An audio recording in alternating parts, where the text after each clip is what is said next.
మీ పిల్లలకు ఉద్యోగాలు వచ్చాయని అడుగుతున్నా, రైతులకు గిట్టుబాటు ధర వచ్చిందని అడుగుతున్నా, ఆడపిల్లలు నిత్యావసర వస్తువులు కొనే పరిస్థితిలో ఉన్నారని అడుగుతున్నా, ముస్లిం సోదరులు అడుగుతున్నా, ఏ తమ్ముళ్ళు మీకు ఏమైనా ప్రత్యేకంగా వచ్చిందా అని అడుగుతున్నా, దుల్హాన్ వచ్చిందా మీకు, విదేశీ విద్య వచ్చిందా మీకు, కొత్తగా ఒక కార్యక్రమం వచ్చిందా మీకు, రంజాన్ తోఫా వచ్చిందా మీకు?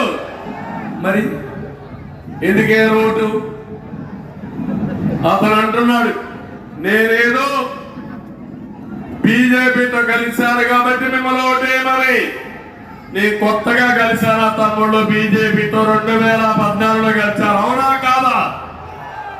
అప్పుడే ఉర్దూ యూనివర్సిటీ హైదరాబాద్ లో పెట్టాం, హజ్ హౌస్ కట్టాం, ఆ రోజు